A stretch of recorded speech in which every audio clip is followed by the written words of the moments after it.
मैं आप सबको और आप सबके माध्यम से पूरे देशवासियों को नवरात्रों की शुभकामनाएं देता हूं। आज माँ दुर्गा की आराधना का, नवरात्रि का आज पहला दिन है और जब अपनी पार्टी का मैंने नाम लिया, जिक्र किया, तो मुझे खुशी है कि आज लोक जनशक्ति पार्टी एक नए स्वरूप में हमारे नेता, हमारे आदर्श स्वर्गीय रामविलास पासवान जी के नाम के साथ ये पार्टी आज मौजूद है। अभी तक जब भी आप लोग इस प्रेस वार्ता में आते थे और इसको कवर करते थे तो सिर्फ लोक जनशक्ति पार्टी का नाम सामने आता था। मैं धन्यवाद देता हूं और अपनी पार्टी की तरफ से जो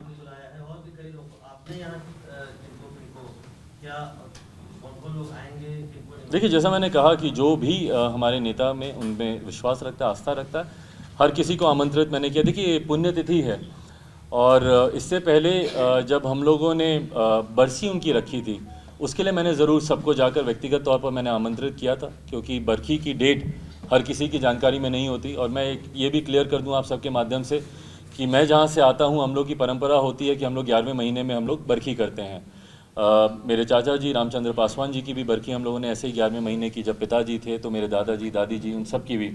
मैं ये इस बात को इसलिए स्पष्ट करूँ कि कई लोगों ने इस परंपरा पर भी सवाल उठाए थे कि भाई 11वें महीने में क्यों, अभी तो साल नहीं हुआ, ये गलत डेट पे कर रहे हैं, ये कर रहे हैं। कई तरीके की भ्रांतियाँ इसको लेकर भी फैलाई गई थी। तो बरखी का आयोजन था तो उसमें तिथि सबको बताना ज़रूरी था, इसलिए व्यक्तिगत तौर पर मैंने सबको जाकर आमंत्रित किया। पुण्यतिथि की तिथि जो भी उनमें विश्वास रखते हैं सबको जानकारी है इस बात की, तो इसीलिए ये जो भी आना चाहें, जो भी उनमें विश्वास रखते हों, आए और आके उनको अपनी श्रद्धांजलि दें।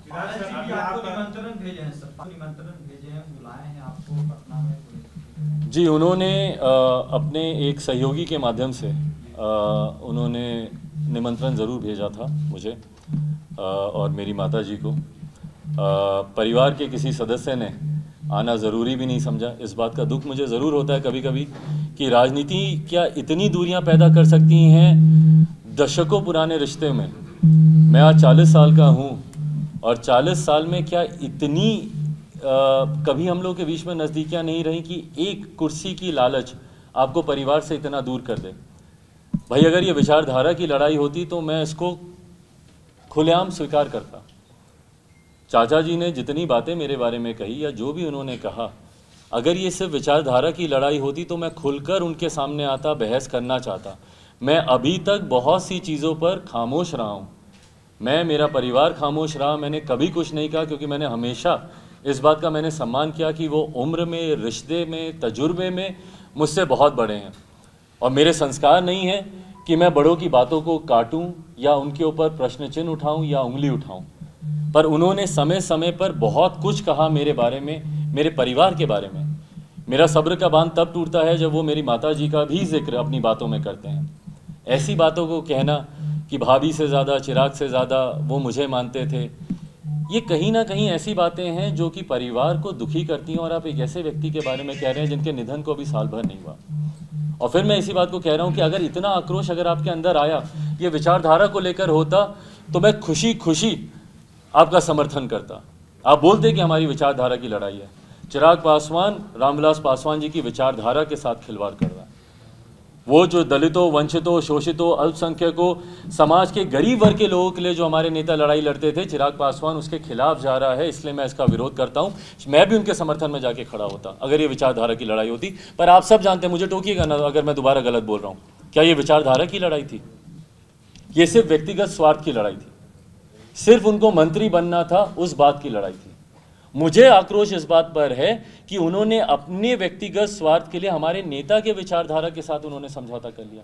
आज वो एक ऐसे व्यक्ति की गोद में जाकर बैठे हैं जिन्होंने हमारे नेता की बरखी पर आकर उनको श्रद्धांजलि तक देना जरूरी नहीं समझा। भाई, कौन नहीं जानता नीतीश कुमार जी को? कौन नहीं जानता कि उन्होंने हमारे नेता को अपमानित करने के लिए, उनकी राजनीतिक हैसियत को मिटाने के लिए उन्होंने क्या क्या हथकंडे नहीं अपनाए। आज पहली बार उन्होंने हमारी पार्टी को तोड़ा क्या?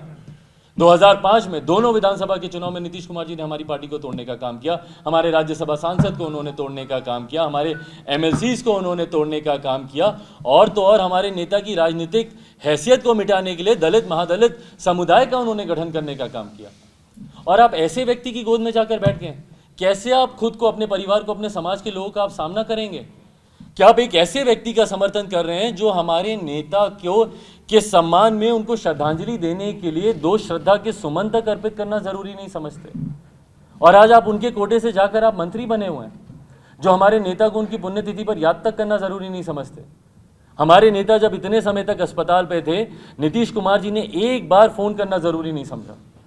आप तमाम पत्रकार साथी इस बात के साक्षी हैं, जब आप ही लोगों ने जब उनसे सवाल पूछा था कि उनकी तबीयत अस्वस्थ है, तो उन्होंने मुस्कुरा के क्या जवाब दिया था? अच्छा, हमें तो मालूम ही नहीं है। एनडीए की उस प्रेस वार्ता में उन्होंने किस तरीके से अहंकार दिखाते हुए उन्होंने कहा था कि जाइए जाकर पूछिए रामविलास पासवान जी से कि क्या वो अपने 2 विधायकों के समर्थन से राज्यसभा चले गए हैं क्या? ये अहंकार वो हमारे नेता को तब दिखा रहे थे जब हमारे नेता वेंटिलेटर पे थे। एक ऐसा व्यक्ति जिन्होंने मानवता की सारी सीमाएं लांघ दी हों। भाई, इंसानियत होती है, जब कोई इंसान, किसी का निधन हो जाता है, उसके बाद दुश्मनों के यहाँ भी लोग जाते हैं अपनी श्रद्धांजलि देने। जब तक ये शरीर होता है तभी तक आपका व्यक्तिगत द्वेष होता है। जब ये शरीर जब नश्वर हो जाता है, समाप्त हो जाता है, उसके बाद तमाम विरोधी भावनाएं समाप्त हो जाती हैं। पर मुख्यमंत्री नीतीश कुमार जी ने उसके बाद भी उनसे द्वेष रखा, आज तक रखते हैं। बरखी पर पटना में रहते हुए आना उन्होंने जरूरी नहीं समझा, श्रद्धांजलि तक देना जरूरी नहीं समझा। और व्यंग के तौर पर वो जो 1.5 लाइन का उनका आया था, जहां एक तरफ हमारे देश के प्रधानमंत्री नरेंद्र मोदी जी 1.5 पन्नों का उनके बारे में अपना संदेश उन्होंने उस दिन बरखी पर भेजा, वहीं नीतीश कुमार जी ने मात्र 1.5 लाइन की एक औपचारिकता पूरी करने के लिए उन्होंने प्रेस में एक रिलीज भेजी। और ऐसे व्यक्ति के साथ जाकर आप उनके कोटे से आप मंत्री बने हुए हैं, तो ये किस विचारधारा की लड़ाई थी भैया? आपने सिर्फ अपने व्यक्तिगत स्वार्थ को साधने के लिए उत्तराधिकारी, भाई कौन बोल रहा है कि मैं उत्तराधिकारी हूं? जनता तय करेगी ना कि कौन उत्तराधिकारी है। ये कोई सीईओ या कंपनी तो नहीं चल रही ना, कोई कंपनी के चेयरमैन नहीं है कि भाई अपना उत्तराधिकारी कोई बोलेगा।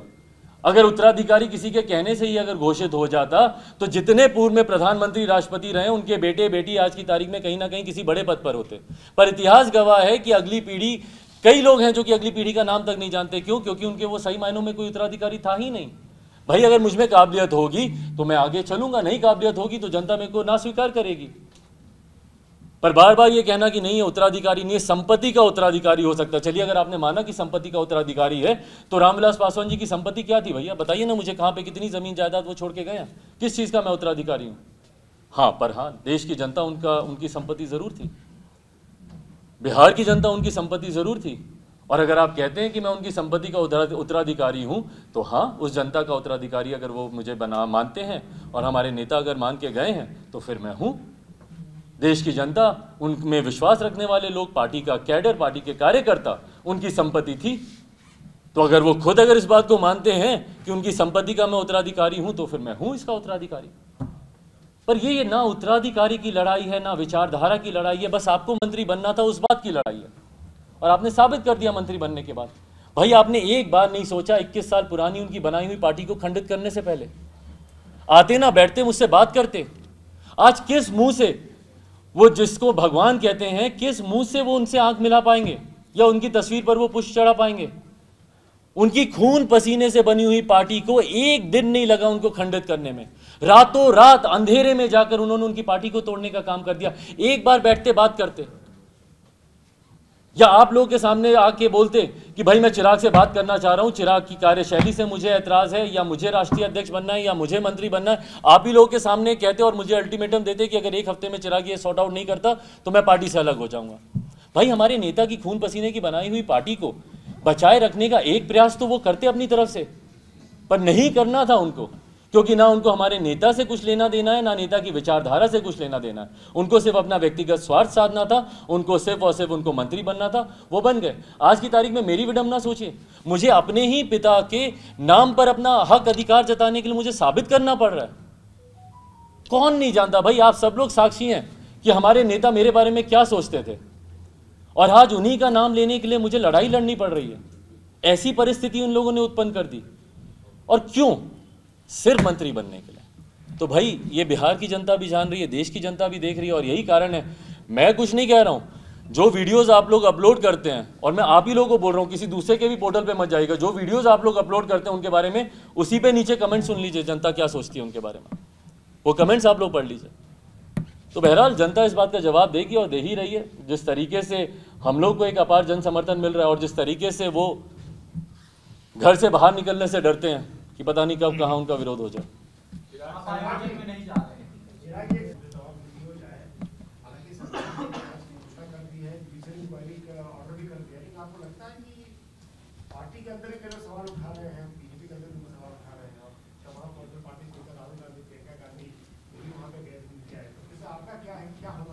भाई देखिए, मैं इन्वेस्टिगेटिंग अथॉरिटी नहीं हूँ बिल्कुल भी, और कई तरीके के वीडियोस सामने आए। मैंने भी जो इतना सोशल मीडिया पर देखा, या हमारे प्रदेश अध्यक्ष जी के माध्यम से, या हमारे जिला अध्यक्ष, या हमारे पार्टी के संगठन के लोगों के माध्यम से जितनी मुझे जानकारी सामने आई है, दोनों तरीके के पक्ष सामने आ रहे हैं। हमारी पार्टी इस बात पर विश्वास रखती है कि पूरी तरीके से ये जाँच का विषय है, जाँच होनी चाहिए, और जिस तरीके से जाँच के आदेश भी दे दिए गए हैं, तो मेरा विश्वास है कि एक तय समय सीमा पर जांच हो और जांच की जो रिपोर्ट सामने आए, और उसके बाद जो भी दोषी हो, कोई बड़े से बड़ा व्यक्ति दोषी हो या जो भी दोषी हो, उसके ऊपर सख्त से सख्त कार्रवाई होनी चाहिए। इस तरीके की घटना, देखिए घटना तो घटी है ही, उसको तो कोई नकार नहीं सकता। हाँ, दोषी कौन है ये तय होना बाकी है, पर ऐसी घटनाएं नहीं होनी चाहिए। इस बात को सुनिश्चित करने के लिए राज्य सरकार को हर संभव कदम उठाने चाहिए। चिराग सर, आपके साथ आपका हमेशा 6-7% वोट बैंक रहा, लेकिन आपकी आशीर्वाद यात्रा को व्यापक समर्थन मिला है। जो खबरें हैं कि सवर्ण समाज के आपके साथ लामबंद हो रहा है, तो बहुत बड़ा मुद्दा बिहार में दिख रहा है। तो आने वाले समय में एक इंडिविजुअल फोर्स के तौर पर वहाँ राइज करना चाहेंगे या गठबंधन के साथ आगे बढ़ेंगे? भाई फिलहाल तो मैं अकेले, जिस तरीके से लोक जनशक्ति पार्टी ने पिछला चुनाव अकेले लड़ा, मुझे खुशी है इस बात की कि अकेले हम ही लोगों में हिम्मत थी। भाई इस बात की आप लोग ज़रूर मुझे दाद दें कि सिर्फ अकेले हम ही लोगों में हिम्मत थी, किसी पार्टी में हिम्मत नहीं थी कि वो अकेले चुनाव लड़ जाए। और ना सिर्फ हमने अकेले चुनाव लड़ा, बल्कि हमने एक सीट जीती भी। हाँ, वो बात अलग है कि नीतीश कुमार जी ने वापस अपना वही जिसमें उनकी महारत हासिल है, जोड़ तोड़ की राजनीति, वो उन्होंने ज़रूर की, बट हम लोगों ने साबित तो किया एक सीट जीतकर। कोई और पार्टी अकेले चुनाव लड़कर, भाई बड़ी से बड़ी पार्टी है ना, मुख्यमंत्री नीतीश कुमार जी पिछले 15 साल से मुख्यमंत्री हैं, 16 साल होने को आए, अब तो लड़ जाएं अकेले एक बार। भाई चिराग पासवान में अगर हिम्मत है तो आप तो मुझसे उम्र में बहुत बड़े हैं और आप तो मुख्यमंत्री हैं, लड़ जाएं अकेले। तो फिलहाल मेरा ध्यान पूरी तरीके से केंद्रित है अपनी पार्टी के संगठन को और मजबूत करना, पार्टी की ताकत को और बढ़ाना। और जैसा मैंने कहा कि फिलहाल कोई चुनाव नहीं है, बट हाँ, जब मध्यावधि चुनाव की घोषणा हो जाएगी उस वक्त गठबंधन का क्या स्वरूप होगा, जनरल प्रैक्टिस भी यही कहती है कि आमतौर पर चुनाव से ठीक पहले ही गठबंधन के स्वरूप को तय किया जाता है, तो उससे ठीक पहले क्या गठबंधन का स्वरूप होगा वो साझा किया जाएगा।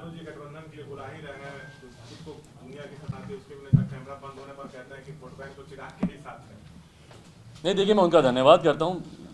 आदरणीय लालू जी बिहार की राजनीति को बहुत खूबसूरती से जानते हैं, माहिर रहे हैं वो बिहार की राजनीति को समझने में, परखने में। अगर वो ये कहते हैं कि चिराग पासवान नेता है या वोट बैंक चिराग पासवान के साथ है, तो मेरे लिए ये एक बड़ी बात है उनकी तरफ से ऐसे प्रोत्साहित शब्दों को सुनना। बट जैसा मैंने कहा कि मेरी प्राथमिकता आज की तारीख में सिर्फ और सिर्फ पार्टी के संगठन को मजबूत करना है। ठीक है,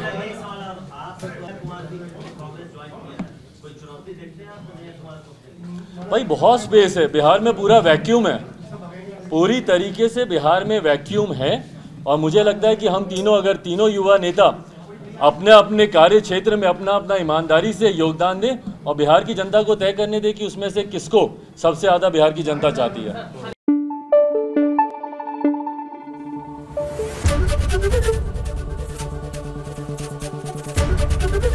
एबीपी न्यूज आपको रखे आगे।